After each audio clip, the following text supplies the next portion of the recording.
Pero todas las casas en Reserva Santa Fe van a tener que captar agua pluvial, la van a tener que tratar en plantas de tratamiento individuales en cada lote, que nosotros está incluidas en el precio del lote, proveemos, y entonces es tecnología que importamos otra vez sin inventar el hilo negro, algo que ya funcionaba en Europa, nos lo trajimos acá y está increíble, porque entonces son ciclos cerrados de agua y estamos demostrándole al mundo que sí se pudo, que sí podemos hacer un negocio en el que hay construcciones que no solo contaminan menos, sino que son regenerativas. Y esta pues, va a ser la primera comunidad residencial regenerativa,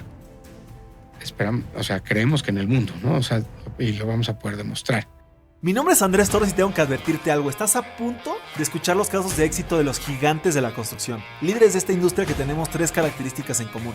Número 1, muchísima hambre para acceder a más y a mejores proyectos. Número 2, los gigantes nos juntamos con otros gigantes. Y número 3, una visión de ciudades de primer mundo en América Latina. Así que si no tienes una mentalidad lo suficientemente grande, este no es el canal para ti. Pero si tus sueños no tienen límites, te damos la bienvenida a la comunidad número 1 de constructores hispanohablantes. Los gigantes de la construcción.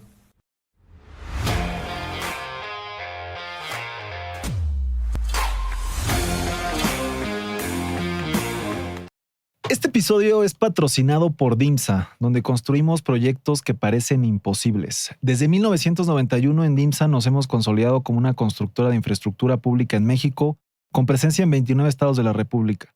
Nuestros proyectos impactan sectores estratégicos como comunicaciones y transportes, salud, educación, energía y seguridad y justicia, siempre bajo una metodología propia de administración de proyectos diseñada específicamente para los retos de la obra pública. Con más de 3 décadas de experiencia, seguimos transformando el país un proyecto a la vez. Conoce más en www.dimsa-medioingeniería.com. Y hoy tenemos como invitado especial en el podcast Gigantes de la Construcción a Armando Turrent. ¿Cómo estás, Armando? Muy bien, muchas gracias, Andrés. Gracias por recibirme. No, muchas gracias a ti por tu tiempo y por la comida. Pero me gustaría empezar esta conversación platicando sobre algo que me genera mucha curiosidad. Los escarabajos. Los escarabajos son una de las especies más diversas del mundo, me platicabas, y me gustaría saber de dónde nace en ti esa pasión o esa curiosidad por entenderlos. Bueno, desde niño yo quería saber cuál era el animal más fuerte del mundo. Ya sabes, de niño es lo que te impresiona y averigüé que el escarabajo Hércules puede levantar hasta 1200 veces su peso. Y entonces, pues desde entonces me fascinaron este orden animal que se llaman coleópteros. Y pues son hoy algo que de alguna manera moldea mi vida porque son el símbolo de la resiliencia, se adaptan a cualquier cambio. Y creo que eso es en un mundo en el que todo está constantemente cambiando, bueno, en el universo, pues tienes que saberte adaptar. Y creo que es una buena lección, hay que aprenderles mucho. Me llama mucho la atención que hablamos de pues un ser vivo muy, muy pequeño, pero también hablas del universo. ¿Cómo mides tú esa diferencia de tamaños o a veces el hecho de que algo tan pequeño pueda ser tan fuerte y a veces algo tan grande, pues no, ni siquiera lo puedes alcanzar? Pues es que sí, o sea, el tema de los tamaños yo creo que es muy relativo, ¿no? O sea, yo creo que la especie humana y, bueno, la vida en general es muy chiquita. Llevamos siendo especie a lo mejor 200,000 años en este planeta, y el planeta tiene, no sé, 3,500 millones de años, una cosa así, o 4,000 millones de años. Entonces, pues, si lo ves desde esa perspectiva, somos insignificantes.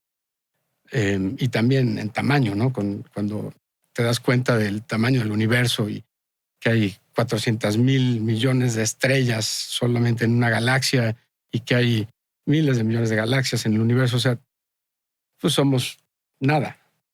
Pero al mismo tiempo somos lo que le da significado al universo, ¿no? O sea, si no estuviéramos nosotros y no entendiéramos que estamos vivos, pues no tendría mucho sentido todo lo demás a lo mejor. Sí, me gusta esa reflexión porque a lo mejor somos más grandes de lo que pensamos o más chicos de lo que nos creemos. Pero entrando en materia, me gustaría saber ¿cuál ha sido el proyecto más personalmente gratificante en tu carrera y por qué? Pues sin duda es Reserva Santa Fe. Llevo trabajando en este proyecto más o menos 26 años. 22 años. Estuve un lapso de 8 años trabajando en otra empresa que se llama Pulte Homes, pero pues prácticamente toda mi vida profesional ha sido Reserva Santa Fe y es un proyecto que ha marcado mi vida. Es un antes y un después, no solo en mi vida profesional, también en mi vida personal. Me gusta y me llama mucho la atención todo este tiempo que has dedicado al proyecto.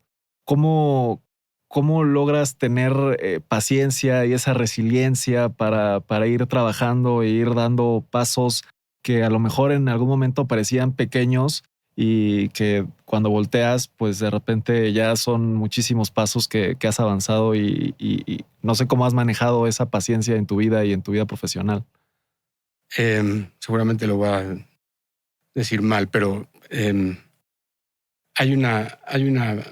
la mitología griega está Sisófiro, que lo castigaron los dioses, y el castigo era que tenía que empujar una piedra por una colina hasta la cima, toda su vida, y la piedra volvió a bajar y él tenía que volverla a empujar y todo era por toda la eternidad tenía que hacer eso, y ese era su castigo.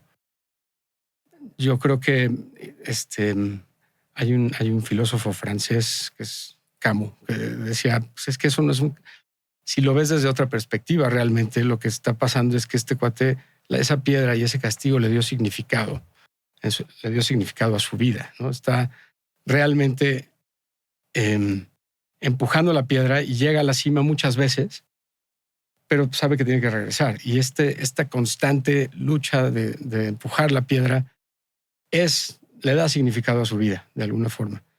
Pues este proyecto que ha sido tan largo y tan tedioso en muchos sentidos, le ha dado significado a mi vida, sin duda. Oye, me encanta lo que dices porque me siento identificado porque digo, si bien yo no me siento que un proyecto en específico, como en tu caso, le ha dado significado a mi vida, sí siento que la empresa de mi familia le ha dado significado a mi vida. Y a veces, te lo digo así, me preocupa un poco que un tema profesional le dé significado a mi vida, ¿no? Porque pues a veces un proyecto profesional pues no es la persona que tú eres. ¿Cómo separas Reserva Santa Fe, en este caso, de Armando Turrent? O cómo separas a Armando Turrent de Reserva Santa Fe? Uy, qué difícil pregunta. Porque sí creo que en muchos sentidos me define mi trabajo y me define el proyecto porque al mismo tiempo he tratado de yo darle significado al proyecto en muchos sentidos con mis experiencias personales y con mi vida. Yo he tenido situaciones complicadas en mi vida personal que me han ayudado a sortear muchos de los retos que han surgido en Reserva Santa Fe, ¿no? Reserva Santa Fe tenía unas complejidades enormes. Al principio, pues de entrada era una comunidad agraria, que es distinto a un ejido. Son dotaciones virreinales, y pues, por ejemplo, los comuneros no tienen parcelas asignadas. Entonces, modificar eso, y no había un proceso realmente para privatizar una comunidad agraria. Entonces tuvimos que convertir a la comunidad primero en ejido y después llevar la propiedad al dominio pleno, propiedad privada. Todo ese proceso fue sumamente complejo y largo, y fue en una etapa de mi vida en la que personalmente estaba viviendo yo también pues cuestiones complicadas que tenía que superar, pero una le ayudó a la otra. Entonces es para mí muy complejo separarme a mí mismo de mi trabajo en Reserva Santa Fe. Pero pues te puedo decir que la gente que me ha ayudado y moldeado en el concepto de Reserva Santa Fe también ha ayudado a moldear quién soy de forma personal. Y eso tiene mucho que ver con la gente con la que colaboro, que es un equipo increíble. pero también con mis socios, mis hermanos, mi papá, mi mamá, y la otra familia, la familia Villarreal, que nos ha apoyado en todo momento. Ha sido sumamente gratificante sentir el apoyo de decir, creemos en ti, síguele adelante, y pues ya después nos entregarás cuentas y una tasa interna de retorno, esperemos que positiva, ¿no? Y pues así ha sido. La verdad es que sí ha sido un tejido muy fino, el que entre mi vida profesional y personal.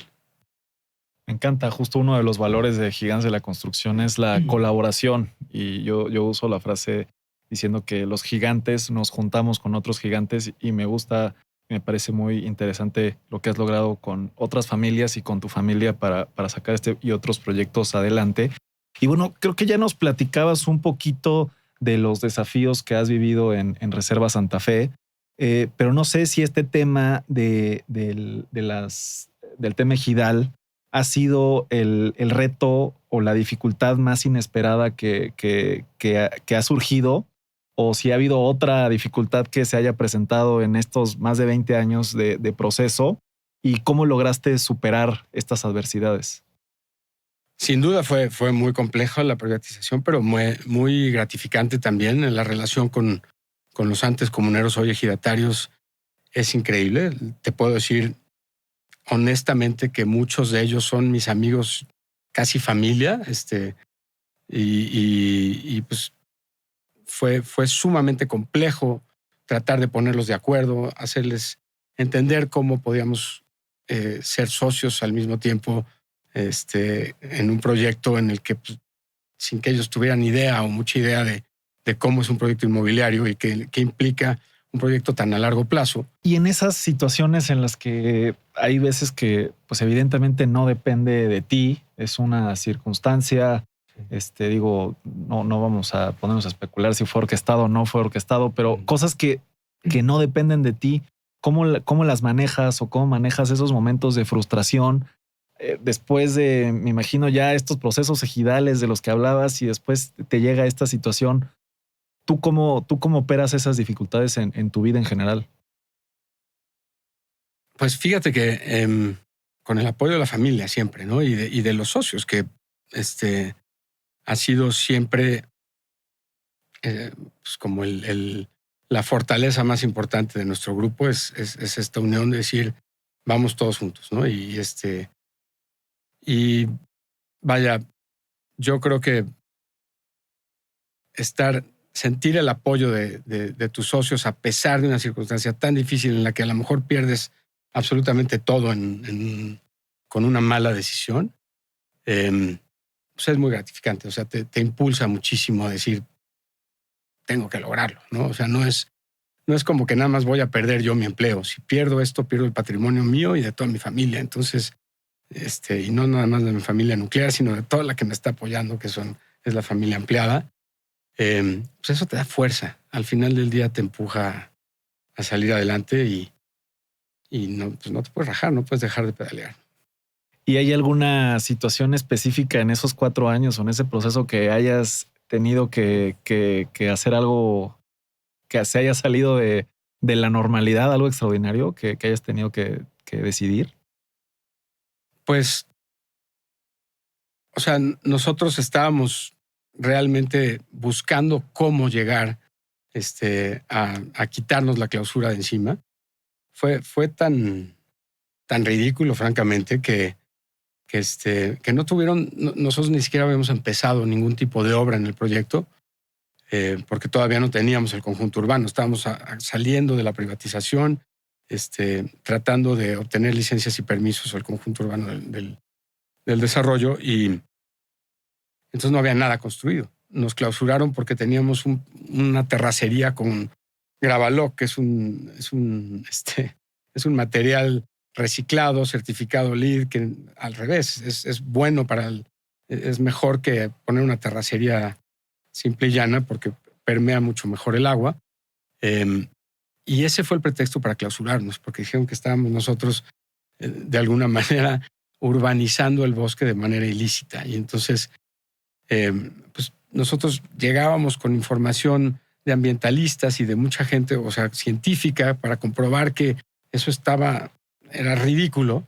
Ni siquiera habían tenido dónde poner los sellos, por ejemplo, ¿no? Los sellos de clausura no tuvieron dónde ponerlos, tuvieron que poner en un árbol porque no había nada construido y llegaron a clausurarnos el entonces procurador de la Profepa con un séquito de 40 personas y cámaras a decir que estábamos urbanizando ilegalmente un terreno, cuando lo único que habíamos hecho era poner este material de Gravaloc. Entonces fue sumamente complejo y dijimos,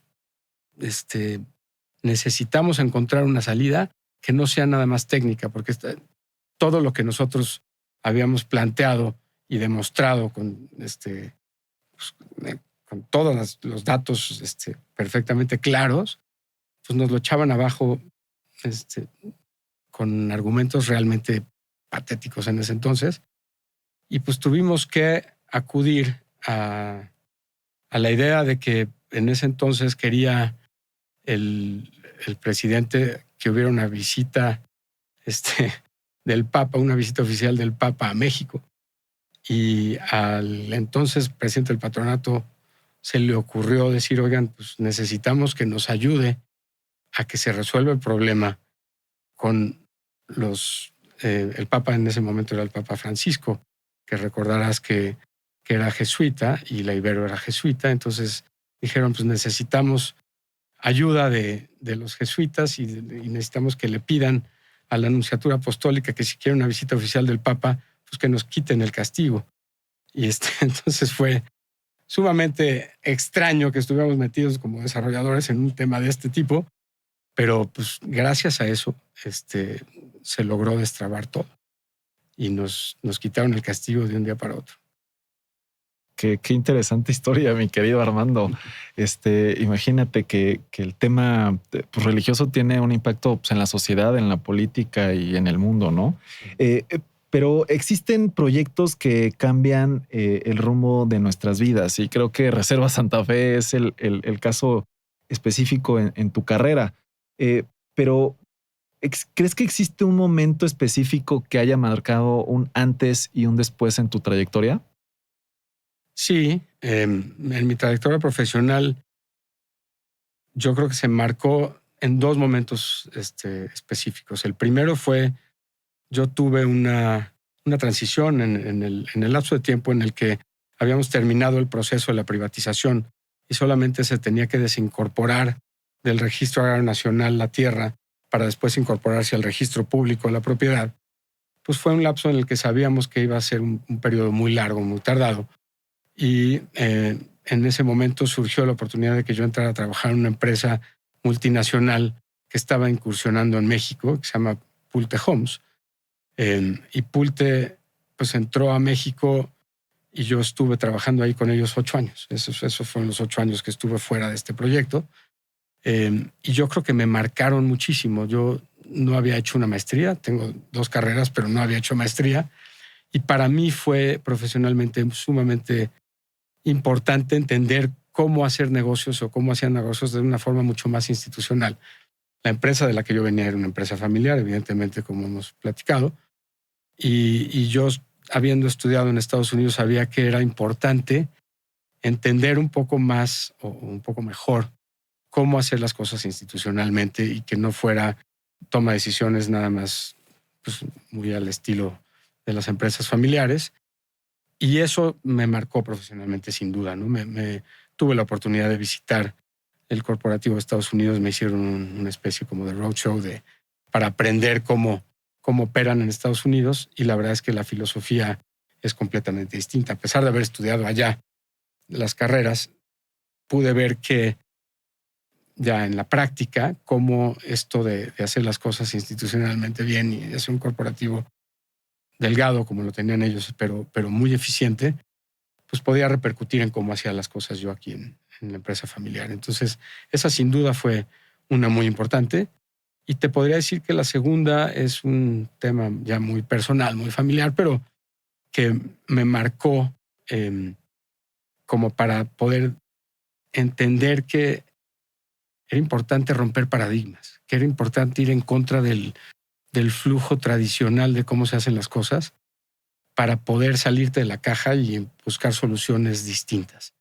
Y yo creo que eso fue el éxito realmente de que pudiéramos llegar a lograr que hoy Reserva Santa Fe sea un ejemplo que está de alguna forma cambiando la manera en la que no solo se desarrollan conjuntos habitacionales, sino que creo yo cómo convivimos los seres humanos con la naturaleza.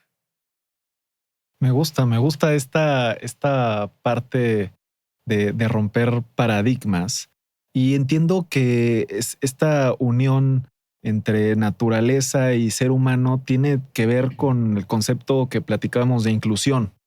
¿Cómo tú implementas la inclusión dentro de este proyecto o dentro de tus proyectos? En una de las conferencias que me tocó ver de un tema personal, un ponente explicaba que pues, en el lugar con más vida en el planeta era el Amazonas, ¿no? Por hectárea, en donde más especies, más seres vivos puedes encontrar por hectárea, es sin lugar a dudas en el Amazonas. Y eso tiene que ver con la diversidad. Tiene que ver con cómo distintas especies interactúan unas con otras. Y eso es un cambio bien interesante para entender que la inclusión debe funcionar en todos los ámbitos de cómo vivimos todas las especies. Y eso se traduce en que, pues, por ejemplo, la certificación en la que estamos inscritos, que se llama Living Building Challenge, tiene un capítulo que específicamente aborda el tema de acceso universal, por ejemplo, ¿no? Toda la gente con discapacidad tiene que poder accesar a todos los edificios, porque son importantes ellos también. Son uno más en esta gama importante y diversa de quiénes somos como especie, y no los podemos excluir nada más porque no diseñamos bien. Entonces, en cosas tan particulares como esta nueva forma de entender que la diversidad es importante, pues te hace ver que también tienes que dirigir tu mercado y dejar de ser el elitista y que solamente vamos a admitir a este corte de prospectos de clientes a este desarrollo y vamos a excluir a todos los demás, ya sea por temas de género, temas de religión. Es absurdo, sobre todo si es un tema de raza, ¿no? Es completamente absurdo. Tenemos que entender que la diversidad da más vida y es mejor y nos ayuda a entender ideas más diversas, ideas diferentes, y entonces nos enriquece a todos. Me encanta, y me encanta esta situación en la que a lo mejor una persona con capacidades diferentes o con complicaciones de movilidad tenga contacto con la naturaleza. De cierta forma, no tienen esa fortuna que tenemos muchos otros seres humanos, ¿no? ¿Cómo en Reserva Santa Fe se fomenta este tipo de vinculación entre el humano y la naturaleza? Pues mira, específicamente para el acceso universal, nosotros tenemos que seguir precisamente lo que nos marca la certificación, que es todas las personas con cualquier discapacidad puedan tener acceso a todos los edificios que nosotros construyamos.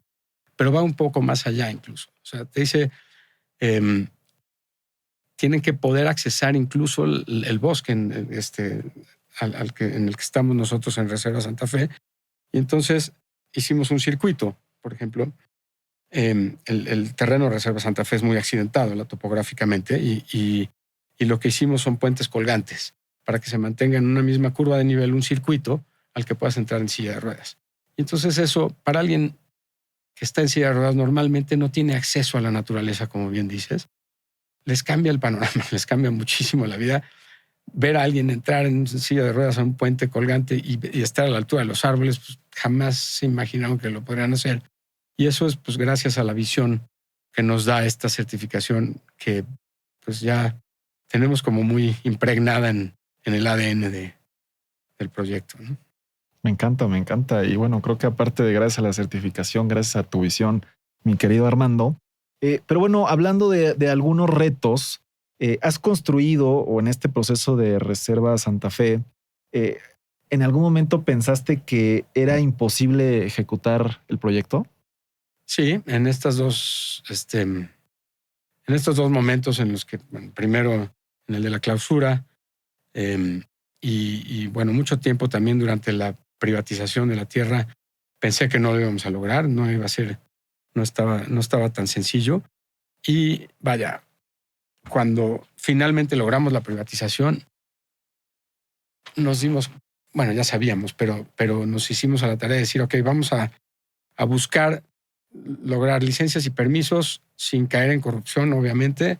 Y entonces, lo cual no es tan sencillo, pero pues nos hicimos a la tarea de irnos por ahí y entendiendo que el proyecto estaba en una zona que es crítica, porque estamos exactamente en la división entre los valles de la Ciudad de México y el valle de la Ciudad de Toluca, que es una zona, es un parque que se llama el Otomí Mexica, es un corredor biológico que es de verdad el último bastión verde que nos queda, es el último pulmón, pero sobre todo es una esponja que capta toda la humedad.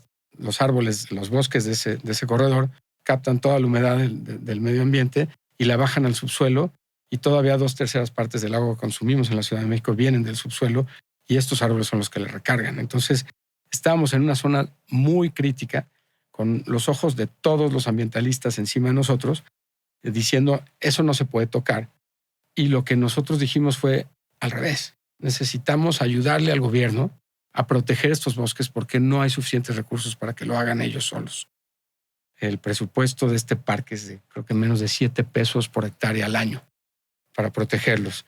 Entonces se convierten en parques de papel, que son invitaciones a que sean invadidos por el crecimiento desordenado de las dos manchas urbanas, ¿no? De los dos lados. Y eso estaba sucediendo. Y entonces, para nosotros convencer a las autoridades de que nos dieran licencias y permisos dentro de un parque estatal, en una zona no urbanizable, porque el uso de suelo era no urbanizable, agrícola, forestal, con todos los ambientalistas diciendo no lo hagas, no lo permitas, eso fue un reto bien interesante, porque fue por convencimiento puro. O sea, fue de veras con datos científicos, decir, aquí lo podemos hacer y podemos nosotros llevar a cabo el desarrollo en las zonas ya impactadas, en las zonas que ya habían impactado los ejidatarios, sin tocar la masa forestal.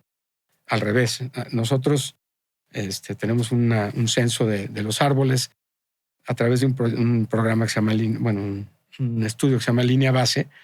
Censamos todos los árboles que tenían más de 10 centímetros de diámetro en el predio, y encontramos que había 53,000 árboles más o menos. Hoy hay cerca de 90,000 árboles en el terreno, en el mismo espacio. Entonces ha crecido el bosque, y de todos modos estamos siendo exitosos en poder sembrar lotes y calles en las zonas que ya estaban impactadas por los antes comuneros o ejidatarios. Eso es un cambio de paradigma. O sea, lo que nosotros estamos buscando es decir, sentimos que la tendencia mundial de concentrarnos a todos los seres humanos como si fuéramos un virus en edificios apachurrados ahí todos en ciudades, y dejar las áreas verdes intocables, es un error, porque nos separa de la naturaleza, y al contrario, necesitamos entenderla mejor, necesitamos regresar a ser parte de la naturaleza, y Reserva Santa Fe está logrando demostrar que sí se puede. Oye, me llama muchísimo la atención esta conciencia social y ambiental que tienes, a pesar de que eres un financiero, ¿no? Que a veces justamente este tipo de ideas pues pueden chocar con el tema económico, financiero, y ya hablabas de ti, retornos de capital. ¿Cómo has logrado balancear este perfil financiero con este proyecto que tiene estas conciencias y estas aportaciones que no necesariamente parece que vayan hacia el mismo lugar, pero claro, a lo mejor en el largo plazo se llega a un objetivo muy importante? Pues mira, ¿cómo romper el paradigma de que los desarrolladores somos los peores depredadores de la naturaleza? Porque nos lo hemos ganado a pulso, siendo completamente francos. Pero tiene que ver con el sistema más que con con que las personas queramos ser depredadores. Lo que realmente nos cambió, y no lo digo a título personal porque es el grupo y quiero repetirlo con mucho ahínco, es el equipo del que me he rodeado es increíble, y los propios ejidatarios, pareciera que no, pero son unos defensores férreos de la naturaleza. Todos ellos en equipo me empujaron a decir, tenemos que lograr hacer esto y hacer negocio al mismo tiempo. No podemos obviar que esto es un negocio y no podemos tampoco decir somos la Madre Teresa de Calcuta y nada más vamos a dedicarnos a proteger este bosque. Pero también entendimos que era la única forma de proteger el bosque. Era una solución de raíz lo que estábamos encontrando, y fue un cúmulo de ideas de todos. O sea, no me la puedo achacar a mí mismo, pero yo creo que si hay algo o alguien que fue el más importante, la influencia más importante para lograrlo, fue el propio terreno. Cuando te paras ahí y ves lo magnífico de ese bosque, o sea, te compromete. De veras dices, tengo la obligación de hacer bien esto. Y tengo la obligación, si lo quiero hacer bien, de asesorarme bien. Y entonces ahí entran ProNatura y entraron un taller de operaciones ambientales, y entraron una serie de Nature Conservancy y una serie de asesores que nos han llevado a diseñar algo que está increíble, la verdad, ¿no? Y que sí mezcla las dos cosas. Y yo espero, todavía le quedan muchos años al proyecto, pero estoy seguro, estoy convencido de que le voy a presentar tasa interna de retorno positiva a los socios originales del proyecto, a pesar de que empezamos hace 30 años. Sostenida durante los 30 años que ya llevamos y los 8 que nos faltan para concluir. Me encanta, me encanta. Ya me antojaste mucho conocer Reserva Santa Fe. Mi querido hermano, va a tener que dar un tour. Pero lo que me llama también mucho la atención es, creo que hoy, lo voy a decir así, no, digo, yo tengo 30 años, este proyecto tiene mi edad, y de cierta forma, como que en lo que yo he escuchado, el tema ESG y sustentabilidad es relativamente nuevo, como que es lo que se ha manejado. Pero entonces, en 95, ¿qué se estaba viviendo y cómo se trataba este tema de sustentabilidad, de sostenibilidad? Ya era un tema que estaba efervesciente en el mundo, no solo el desarrollo inmobiliario, sino en general del planeta, de la humanidad, de los medios de comunicación, de las escuelas, o estaba escondido y era un tema, no sé, que no se tomaba tanto en cuenta. No sé si me puedas platicar ese momento. Sí, claro. Estaba surgiendo, o sea, no sé, hubo una cumbre en Brasil. Híjole, no recuerdo en qué año fue, pero debe de haber sido por ahí del 85, en el que se acuña el término de sostenibilidad. Y ahí empieza realmente todo, ¿no? Empieza a cambiar todo, se hacen pues, distintos movimientos por todo el planeta para lograr entender que el impacto que estábamos generando en el planeta nos estaba autodestruyendo. No a la naturaleza, a nosotros mismos, porque pues a lo mejor nosotros nos acabamos autodestruyendo, pero la vida va a seguir en el planeta, ¿no? O sea, somos bastante pequeños, no somos tan importantes, otra vez regresando a este tema, incluso dentro de los seres vivos de este planeta, como para pensar que si nos morimos nosotros se acaba la vida en el planeta. Estaba empezando, y en México específicamente, que en los 80s estábamos siendo catalogados como una de las ciudades más contaminadas del planeta. En esa época creo que también éramos una de las ciudades más grandes del mundo, si no es que creo que llegamos a ser la ciudad más grande, más poblada del planeta. Estaba como muy en la cabeza de mucha gente que necesitábamos hacer un cambio. Yo conocí un proyecto que se llama Tlalpuente. En esa época fue una inspiración muy importante para mí, decir, sí se puede. Ya alguien trató, y eso sí fue un visionario, ¿no? Yo no recuerdo ni quién fue el desarrollador, pero metieron ideas que eran completamente contrarias a lo que se hacía tradicionalmente. Desafortunadamente después cambiaron las reglas internamente los colonos y densificaron el proyecto y sigue siendo un proyecto muy bonito. Está en la salida Cuernavaca, pero cambiaron las reglas, entonces ya no fue lo que originalmente se plantearon, pero ya existían las ideas. O sea, yo creo que el mérito de Reserva Santa Fe no es tanto que seamos los precursores de todas las ideas, es más bien que hemos sabido recolectar las mejores prácticas que hay en todo el mundo para ponerlas en un solo proyecto. Me gusta ese tema de recolectar. Y bueno, por otro lado, en tu carrera, ¿hay algún proyecto o alguna etapa específica de Reserva Santa Fe donde realmente te hayas divertido? Sí, muchísimo. Bueno, me divertí mucho en Pulte también. Me divirtió muchísimo entender cómo hacían las cosas en Estados Unidos y cómo hay una frase del socio fundador, se llama Pulte porque el socio fundador se llamaba William Pulte. Y él lo que decía es que no hay nada más local que una casa. Y entonces, eso se me quedó grabadísimo y tiene toda la razón. O sea, en muchas industrias a lo mejor puedes producir lo mismo igual en un lugar del planeta que en otro, ¿no? O sea, a lo mejor un coche, un Volkswagen aquí es muy parecido a lo que se vende en Singapur, no sé.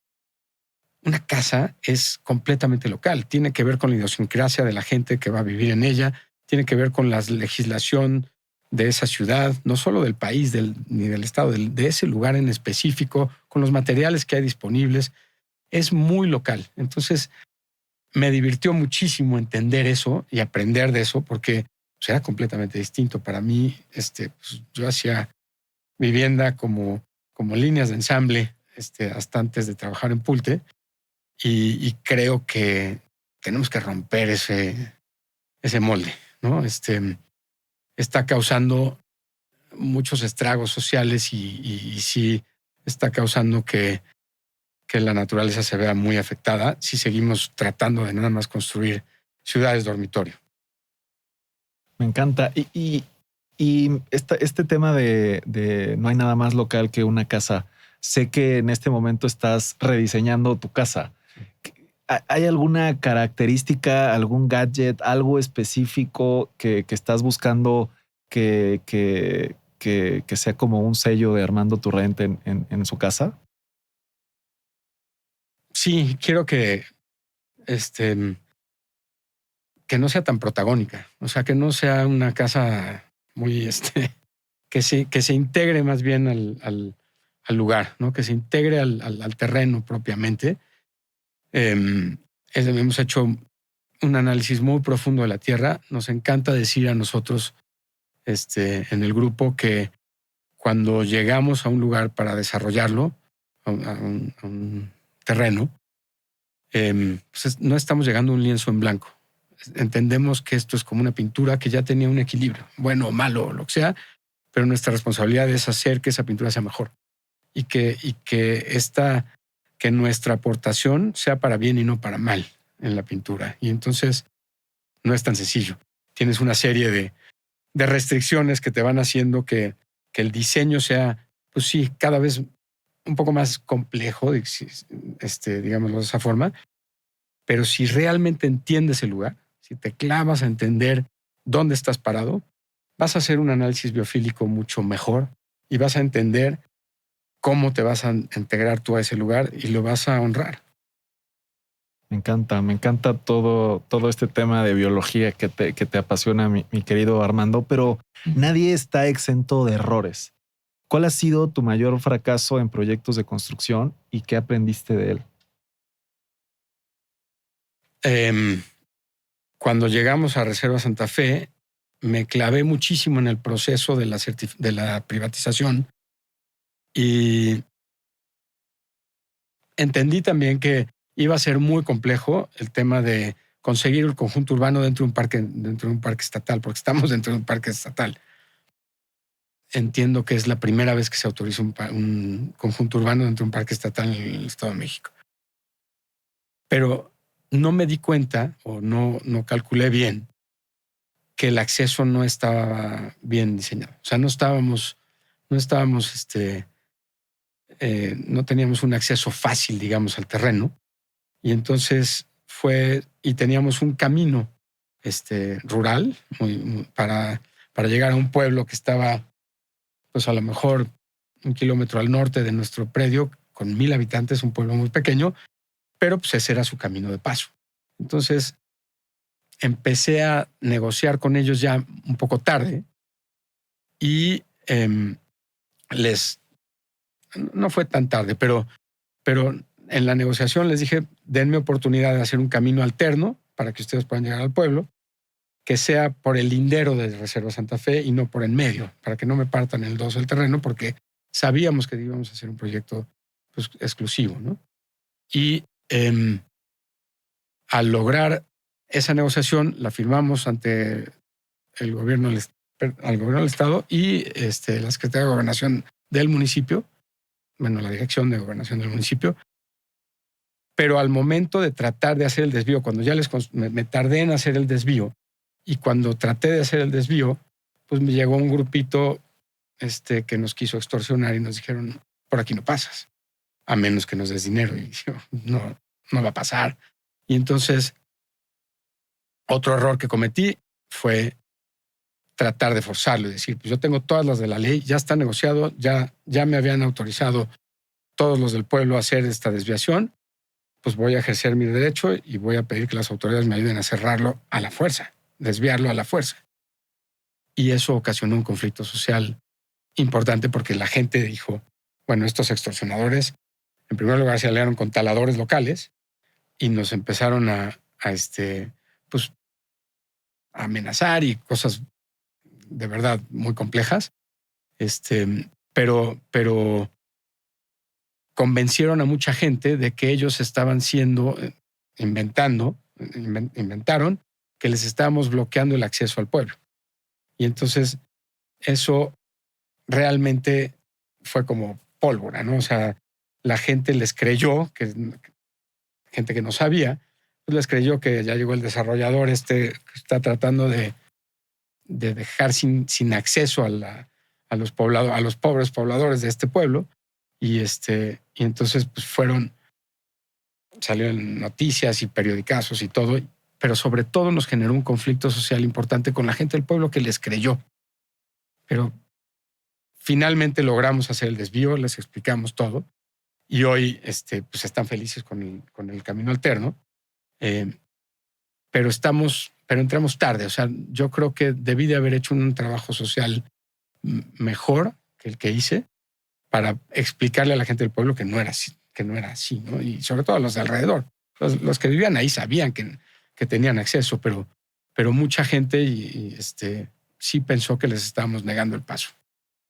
Oye, y ante todos estos retos que has vivido en este y en otros proyectos, ¿cómo has trabajado tu inteligencia emocional para no clavarte? Pues ya hablábamos de temas políticos, de estos temas anteriores ejidales, de temas de trámites gubernamentales, temas sociales. ¿Cómo te mantienes ecuánime, tranquilo, con la mente clara y sin tomar decisiones precipitadas? Creo que estás asumiendo que me mantengo ecuánime y tranquilo, pero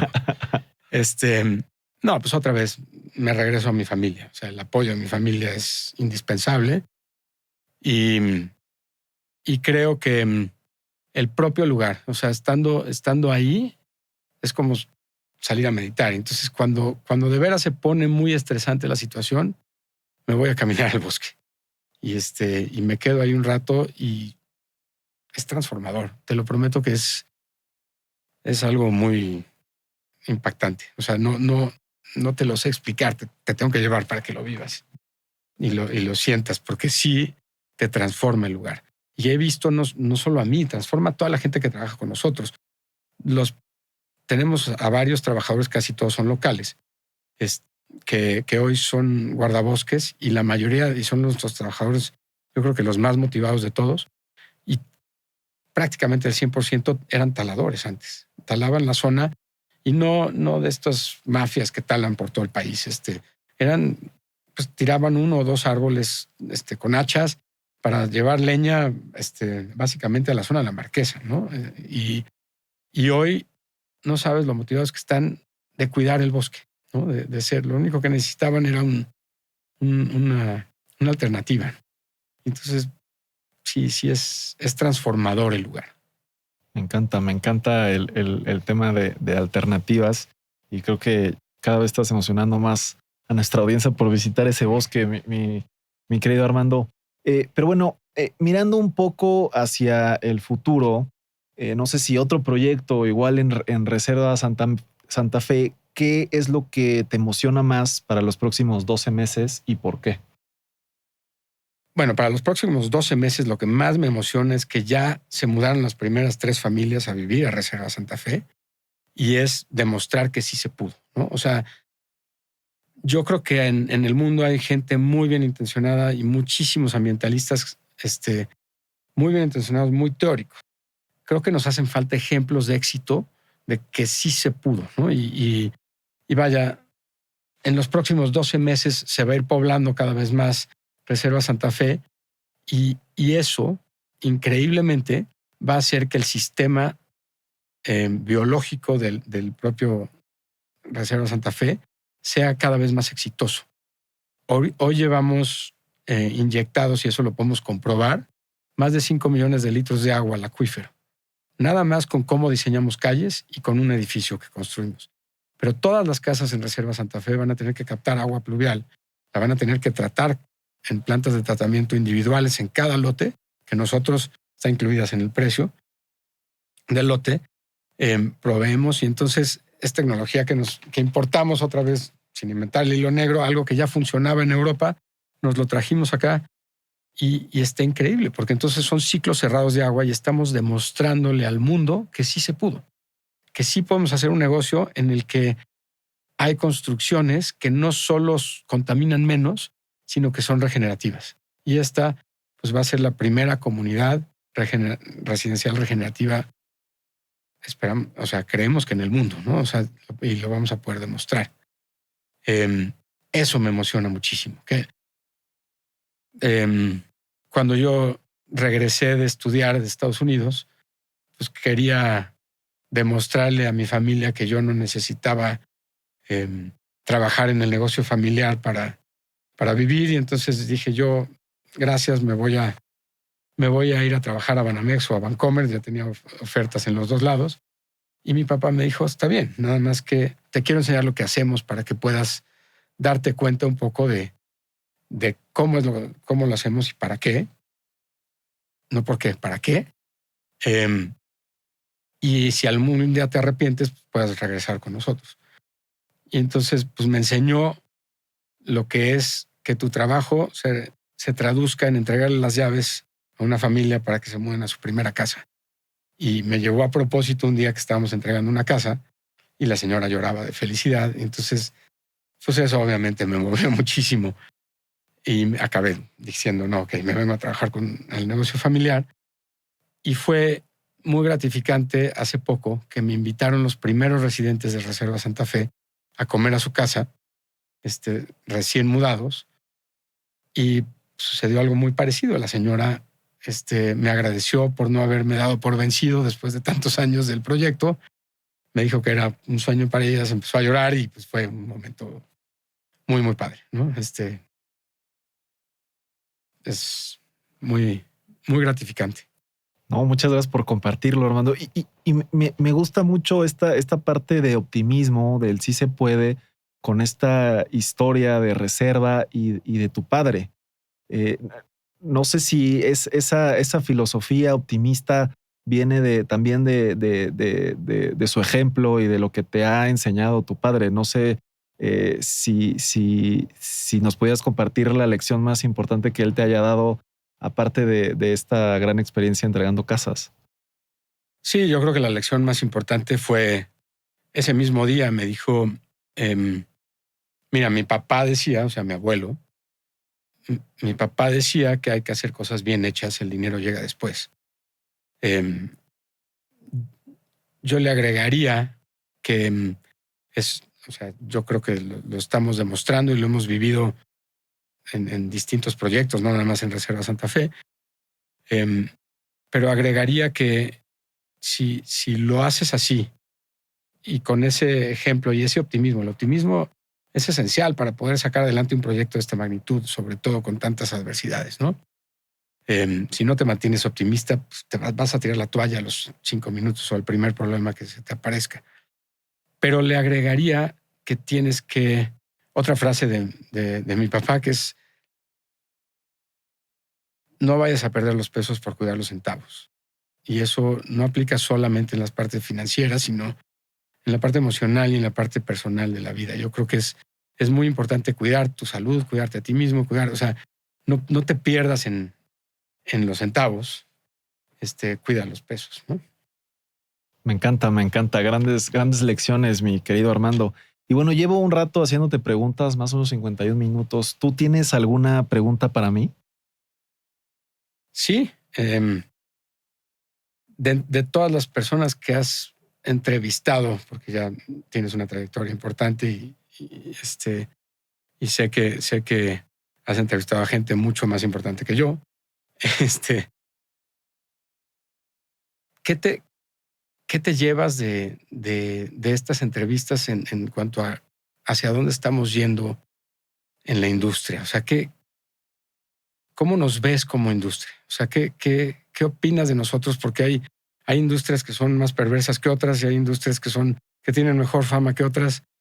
¿Cómo nos ves a nosotros, constructores o desarrolladores, desde ahí, desde esa silla? Me encanta la pregunta y yo te diría que el reto y una de las cosas que veo repetidas en muchas de las entrevistas, y no es que en todas, pues es la gran necesidad de liderazgo que tenemos en la industria de la construcción. Creo que lo que nos acabas de platicar hoy es un ejemplo específico de eso, ¿no? Cómo el lograr estos proyectos que parecen imposibles, estos proyectos que tienen todas estas complejidades que pueden ser en algunas historias o en algunas cosas que me han platicado, a lo mejor técnicas, ¿no?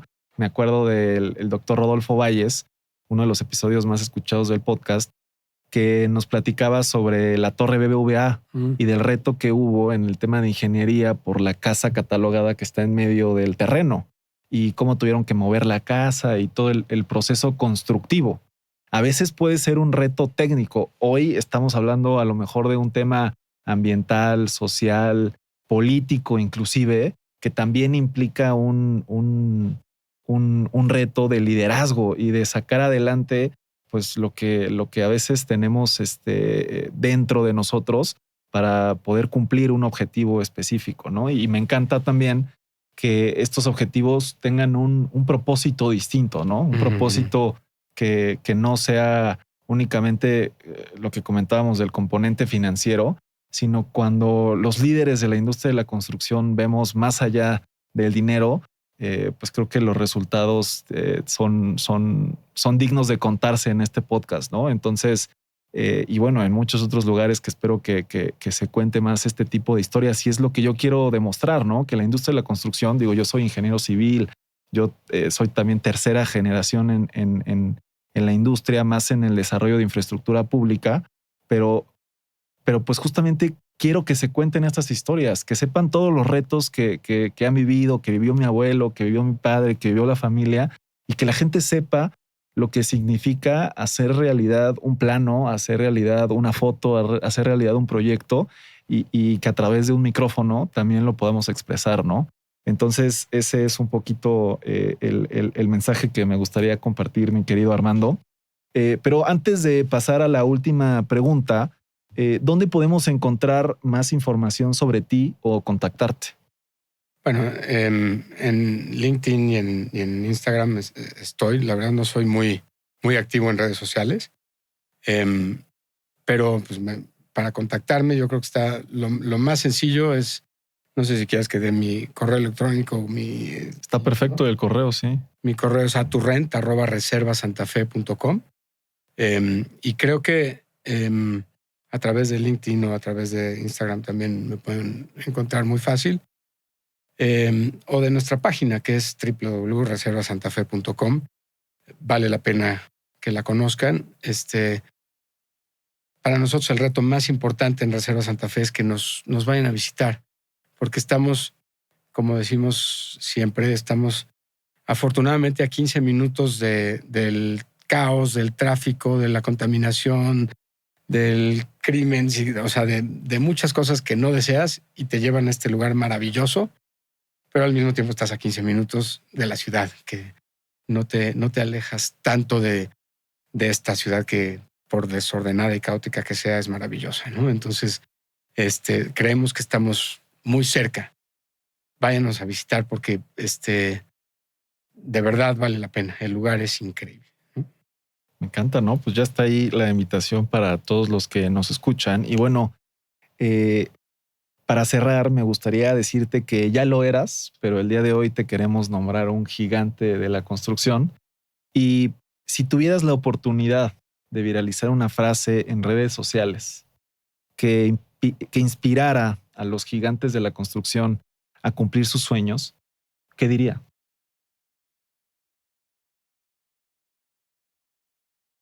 Atrévanse a ser disruptivos para dejar de destruir. Creo que vamos a demostrar que es negocio.